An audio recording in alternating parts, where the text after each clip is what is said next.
So, just for the benefit of everyone that is here, I've asked Duralba to join us because I have a tendency of talking slang, and I want to ensure that none of my questions are lost in translation. Sylvia's got amazing English, but the slang, I know sometimes I say things and you look at me a bit strange, so well, people look at me strange anyway.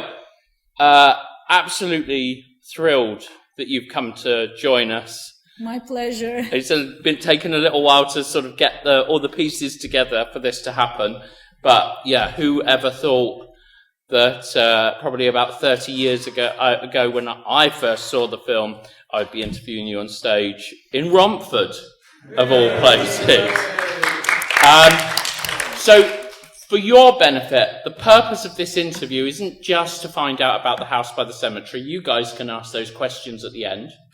This is about to find out about Sylvia and her working career. So we're going to talk about all sorts of things over the course of the next sort of 40 minutes. And, so let's start off with the obvious question. At 8-9 years old, you're suddenly in the house by the cemetery. How did you get into acting?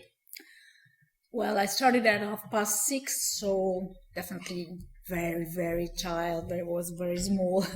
And because a friend of my mother had 2 daughters working in the cinema field, let's say. So just, why don't your daughters come as well? So me and my sister joined this, me, my sister, my brother. My father was an artist, was a musician, and so we were in let's say in this field since ever. But in the cinema, we started like that at 5:30. I started. Yes, it was. And how exactly did you come to be connected to the house by the cemetery? Through an agent. Right. I remember my mother received a call, and I was there waiting for, at the very beginning, I have been called for a test. Mm-hmm. There was not Fulci in, but some members of the staff. And they told me, try to do some features, some, scared face, or try crying or stuff like that. They tested me, and nothing. I went home, and after a couple of days I've been called. My mother, of course, replied. And I remember she was like that. She was, okay. My mother did, She was, we will fly to US. So I understood that I was in, and I was thrilled, not only because, I was reaching US for the first time. I was very young, and for us it was, my God, US, was it? Never gone before. But also because it was an horror movie. Mm.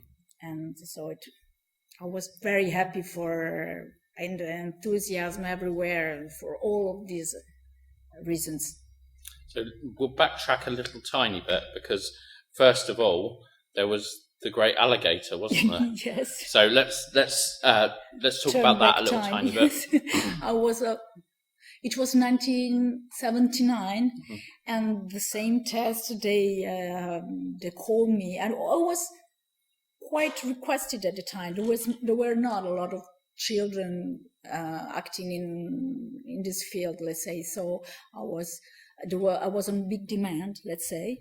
So I passed the test, and I don't remember. I remember something, but not as vivid as it was for the house by the cemetery, because I was very young.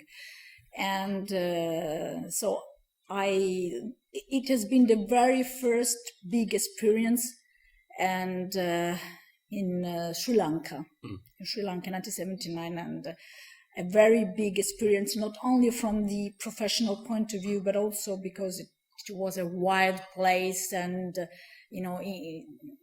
strange animals, snakes everywhere, insects, and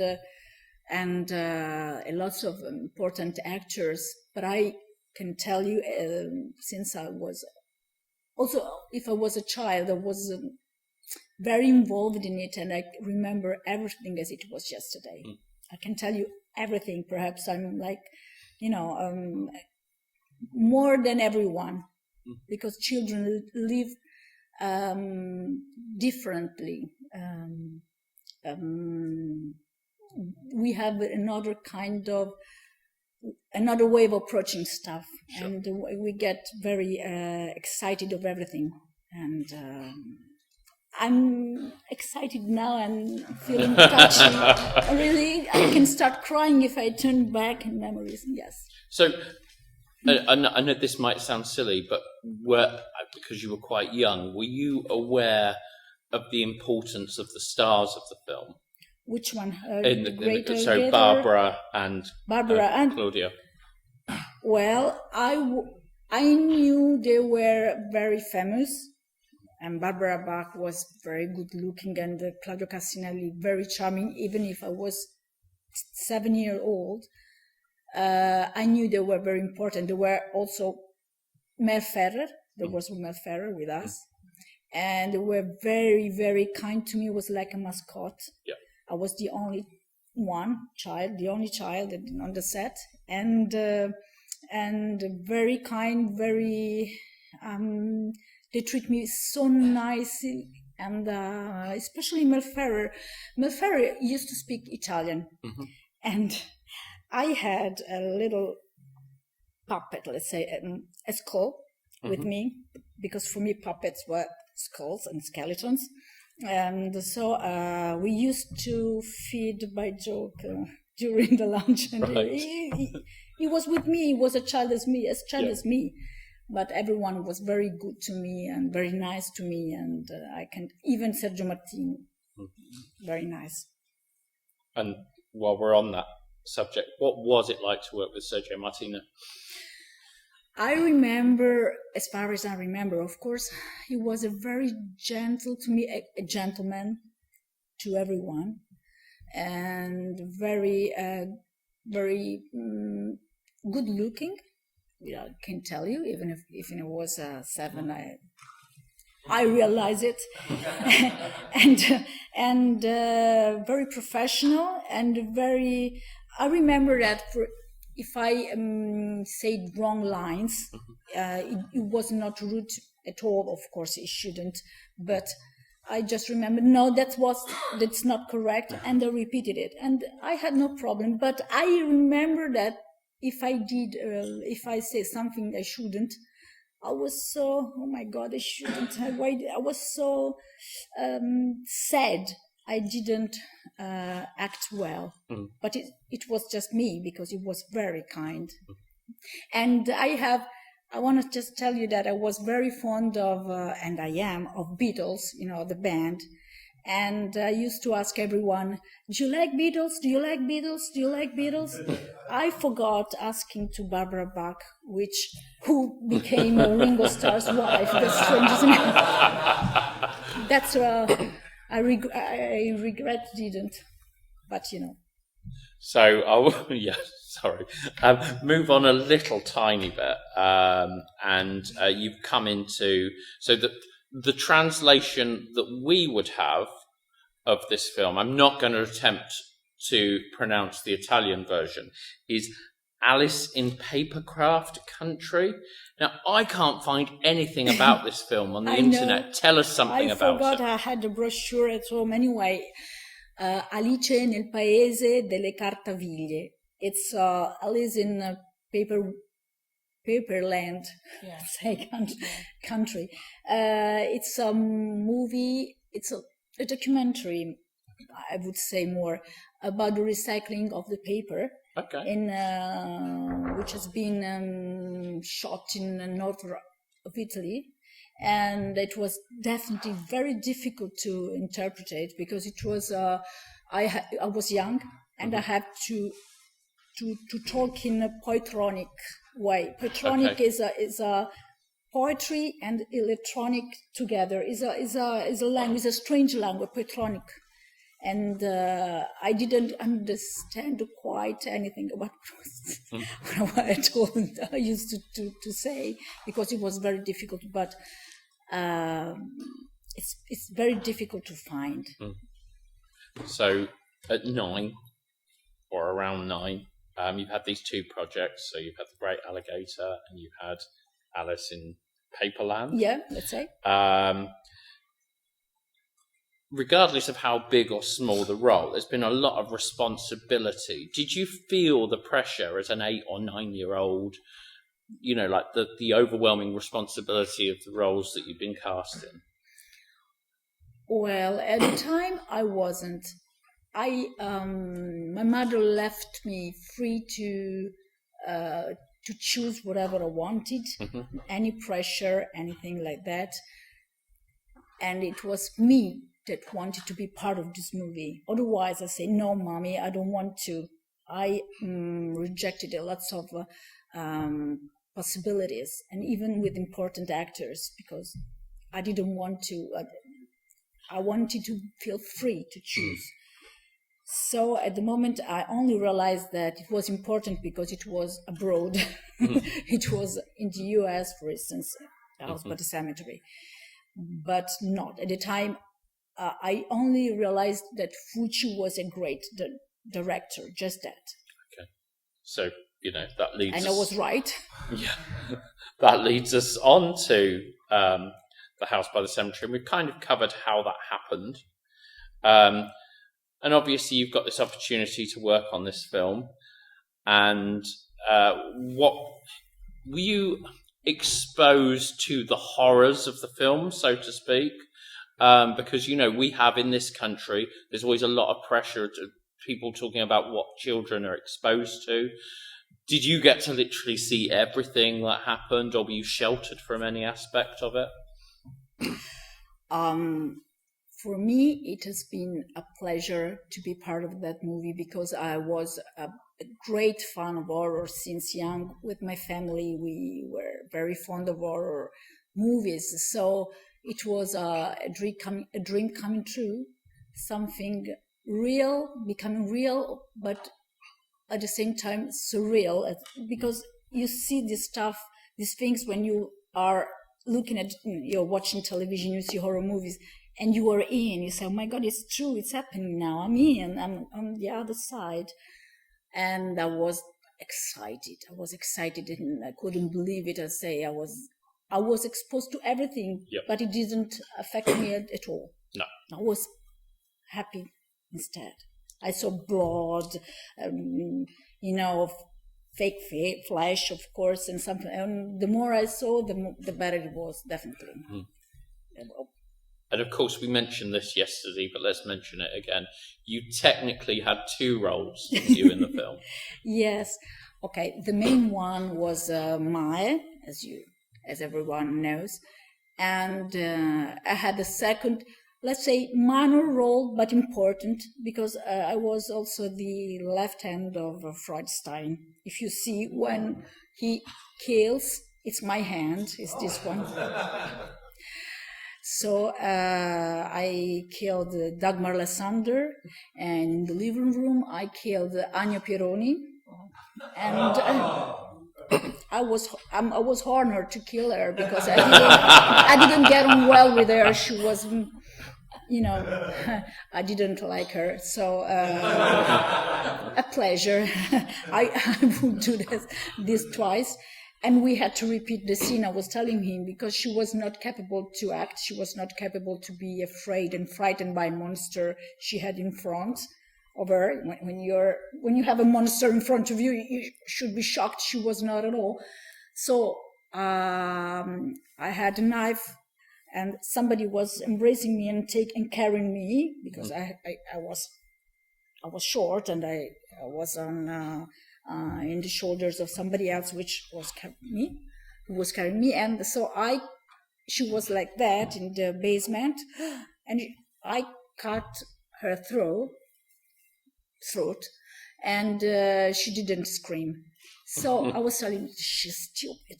She has a monster and she doesn't cry. I know that you can't cry after because I thought I cut your throat, you can't speak. But at the moment, she should be shocked as well, but she wasn't.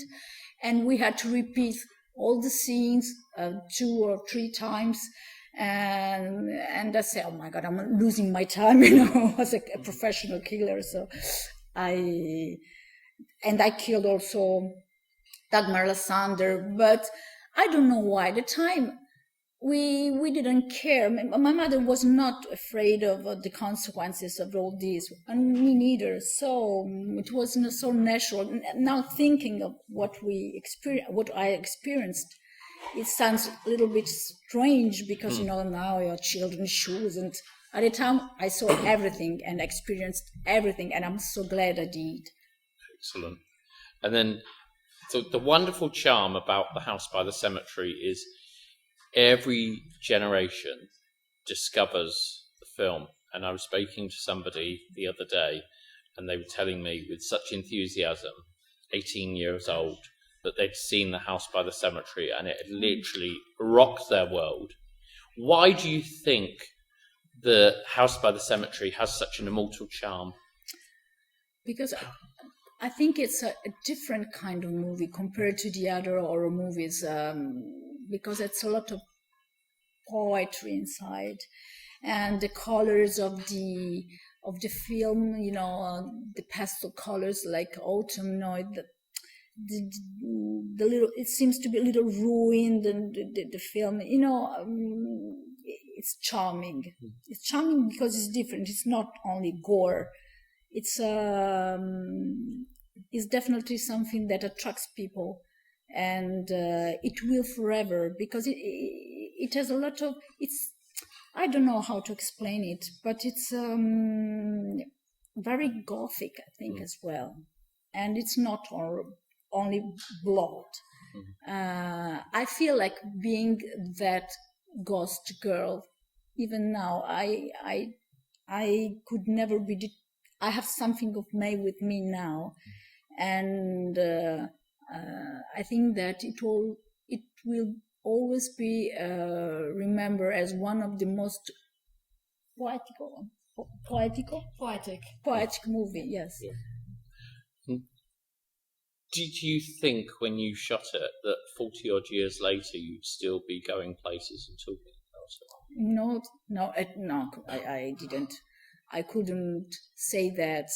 I just remember the first time we saw it, me, my family, and everyone at the premiere.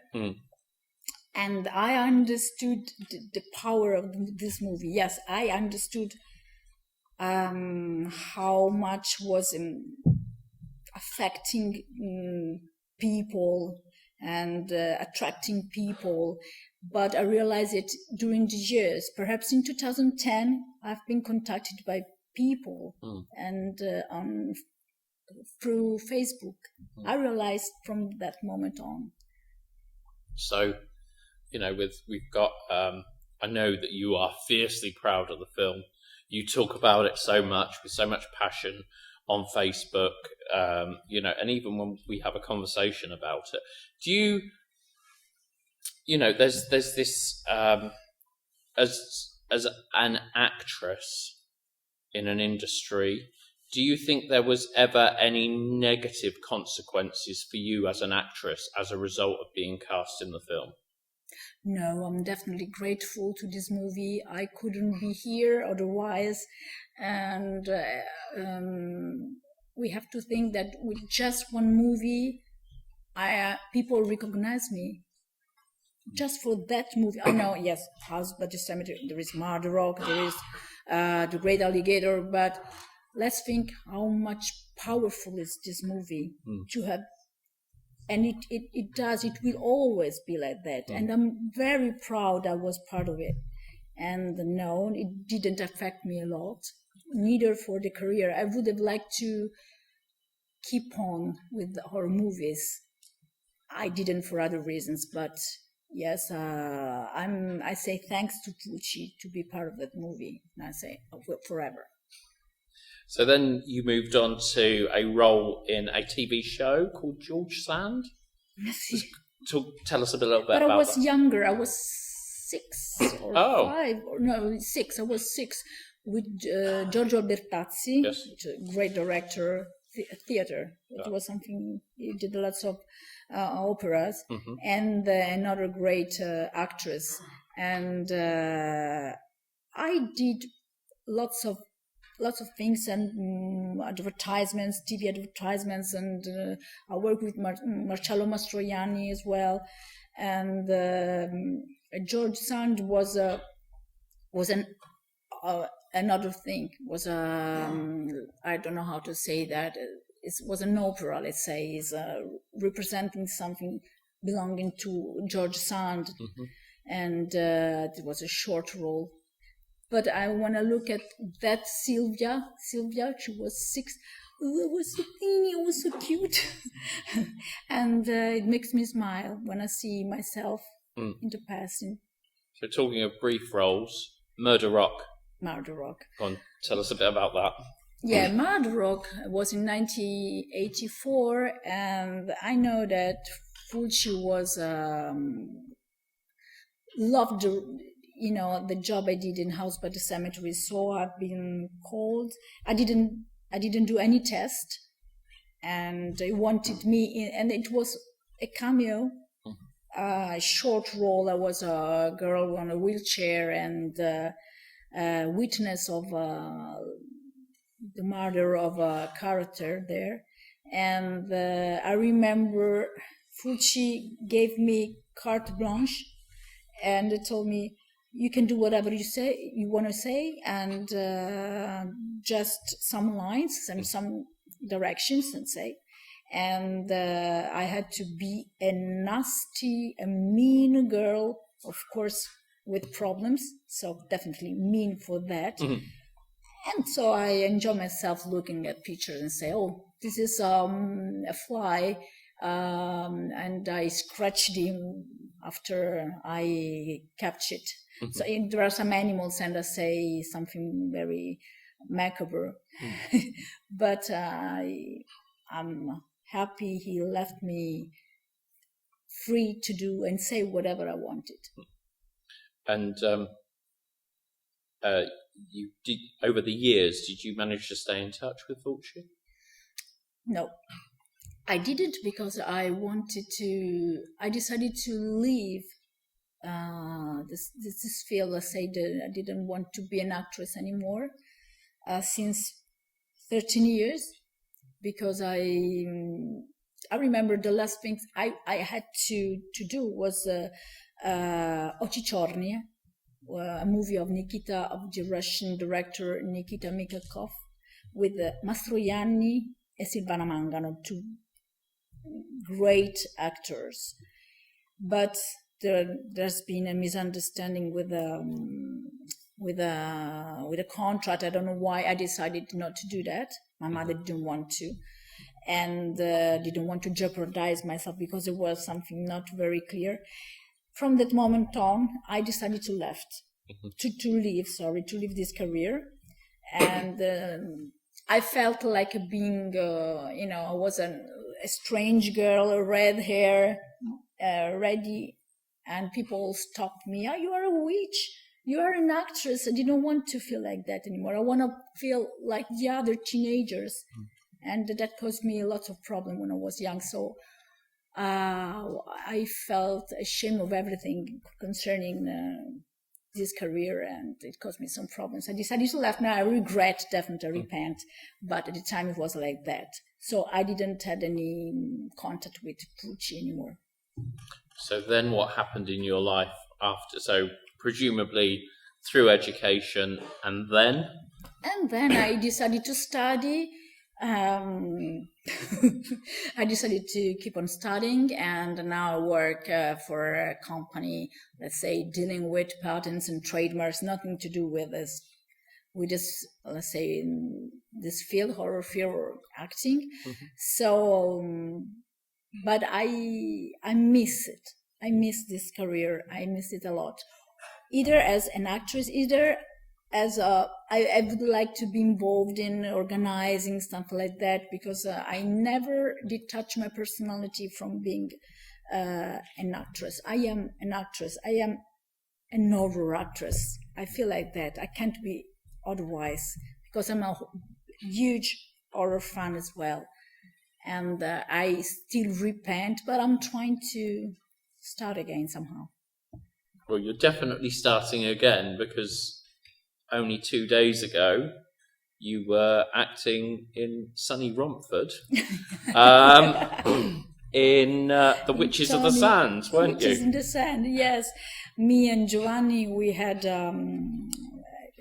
we were just interpreting ourselves in a movie of Tony Malo and called The Witches in the Sand, and so we enjoyed a lot. We had lots of fun in it, and who knows, could be. It's not the first movie I start with after all this gap, let's say, because I did other stuff. I did other movies and documentaries with and we are. Let's see. You were doing something the other week, weren't you? Was it the other week? The other week? A few weeks ago, didn't I see something on Facebook? You've been working on something. Was that film related? No? Oh, did I? I don't know. Probably. Maybe not. But no, so what else have you worked on in that case? Worked on a documentary, an important documentary, Claudio Lattanzi, who is a director, Italian director, who mixed a lot of actors of the past, of the 80s, of this grandeur of the 80s, starting from actors from Lamberto Bava, Dario Argento. We were involved in this documentary. It's called Il tempo del sogno, translated should be the time of dreams. Yes, and who gather all together these actors. And I represent Fulci, so it will be released this year on don't know when. And I'm proud because I was part of the 80s and a witness of the 80s. And I represent Fulci. I think I'm the only one representing Fulci. I don't want to tell that Giovanni does not, but I am an horror fan, so I want to represent that period of Fulci, the horror part of Fulci. And another one, there is from Phantasmagoria production, let's say, I took part in another shortcut, and I'm waiting for the releasing of this one as well. So what is life like for you now? What are you doing with your life as a whole? Except working, which we have to. I have 2 daughters, and I keep on loving horror forever, and I enjoy dancing on the 80s. I'm very fond of that era, as not only for the music but for movies, and everything. I'm definitely a nostalgic person, and so I'm stuck in that period, and enjoy myself, meeting people. I love meeting people. I love, and I'm trying to get in somehow in the cinema field as well. I'm trying. And then, of course, there's your skulls. Tell everyone a bit about your skulls. Yes, I love skulls and horror gadgets, and so I have a collection of around 55 skulls, fake, of course. We don't know. Let's say fake, of any shape and any colors. And I found here in Romford some shops selling skulls, so I bought 2. So I come back home with these gifts that for me are I'm so excited when I say them. That this should be mine. And skulls, and in my bookshelves I have also skulls and other horror gadgets. And my daughter's, "Mommy, stop, please." I don't. I can't. I know. I prefer having less books and more horror skulls. So everyone knows what to give me for my birthday, Don't forget, everyone, skulls. So let's get some questions from you guys. So I've got a question from John right at the front. Have we got Microphone out here somewhere. Sylvia, just following on, pleasure meeting you today. I have two questions. The first one is what was the interpretation of the films in Italy in their original language versions? How popular were the Fulci films? How popular was Houseboat Cemetery in Italy? And what was your relationship with Giannetti Di Rossi? Did he show you a few things while you were working on the film? It was a pleasure to. I was very happy to see the. You mean with Houseboat Cemetery? Yeah, the makeup. Because I did see an extra on the Arrow film where he showed there's a Needle lecture where he showed how they put together, the knife in the back of the head. Ah, yes, yes, So I was just interested, yes. did he show you anything? Okay, I was very curious and attracted by special makeup effects, and I can tell you that when there is the knife coming here and the blade coming outside the Daniela Cormio's mouth, it's a little machine. She had something inside her mouth, and when she just make like this, the blade came out. Quando stringe, she okay. And but I was just I was wondering while I was seeing the scene, how is it possible that a knife come in through the skull here and come out from here? It's an L. It's like an L. It's strange, isn't it? I was very professional from this point of view. Everything should be as a meaning and should work. And a knife L shaped doesn't exist. So I said, and this one, I remember as if it was yesterday. I have a so vivid memory. I was walking through the corridors, and there was the smell of fake blood. I can still have in my nostrils. I can tell you definitely amazing. The taste and the smell of the smell, not the taste of the makeup effect. I saw something there was a corner behind the door, and I saw something round downstairs. I was walking there, so let me see what's in. I opened it up. Inside was the fake head of Agno Pieroni, like that. And so I wanted to take it home. I said, they didn't.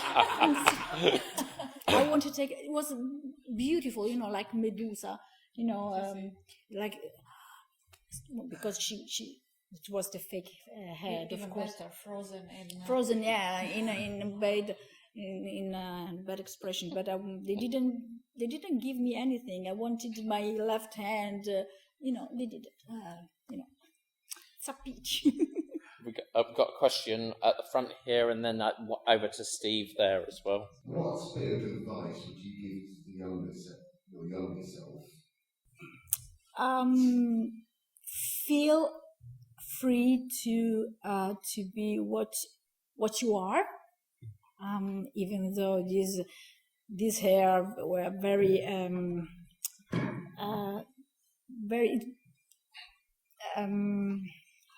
I'm trying the right word, very engaging, and keep on doing. This is your career.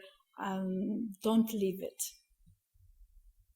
But I can start again. Even though I'm 51, it's never too late. And then we've got a question here from Steve. Oh, sorry. Hi. I have a question concerning the soundtrack of The House by the Cemetery. What do you think about it? And yes, because this is one of my favorite film soundtracks, actually.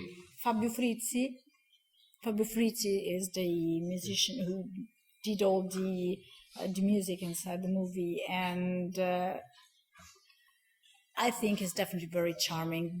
This kind of music perhaps affected positively the movie, and because you can remember this movie for the movie in itself, but also the music, because it's like classic music. I don't know how to explain, but the end of the movie everyone knows, also because of the music.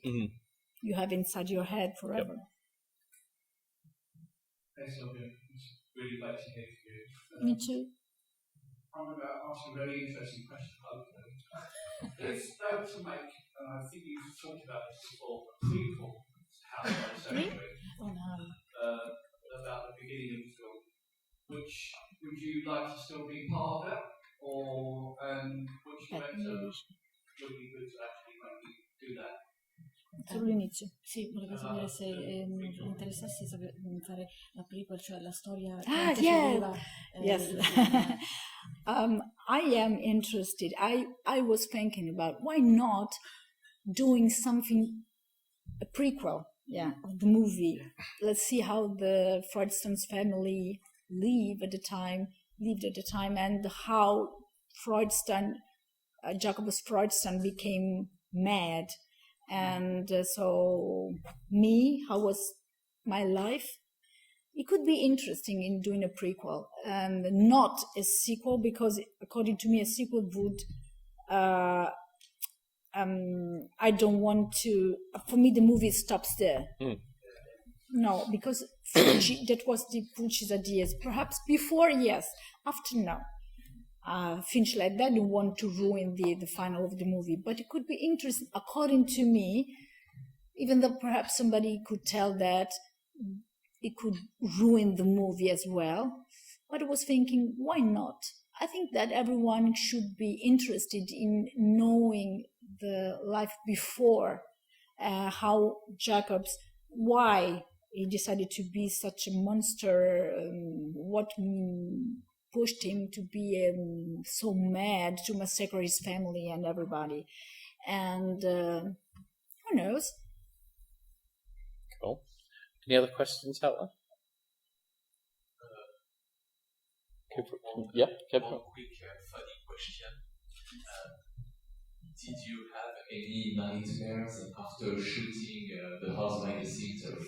What did I have? Any nightmares? No, at all. Absolutely. No, I used to say to everyone that we must be scared of living people instead of monsters or something like that. Today I visited Romford cemetery because I love cemeteries. Not only because of the movie, of course, but I have great respect for these places, and we should be scared and take distance from the living, from people, not from the dead ones. And so not, perhaps only The Exorcist movie affect me a little bit, but not House by the Cemetery at all. Definitely not. Always remember one of the first things when we had that first meeting, you said, "Oh, you've got Pazuzu on the wall behind me." Yes, I know. I'm very fond of The Exorcist. So we're going to wrap up now, but I just wanted to ask you. I know this is a bit of a silly question, but are you aware of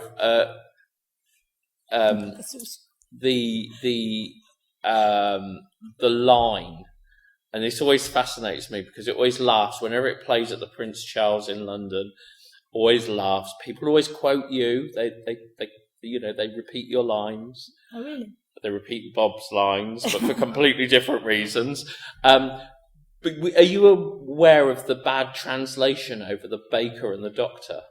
No. Did you ever know about that? Do we all know about this line? Yeah. So basically, at one point, he turns around and he says, have you been taking your tablets? Well, when the translation was done into English, he said, have you been taking the tablets that your baker prescribed you? Io non capivo.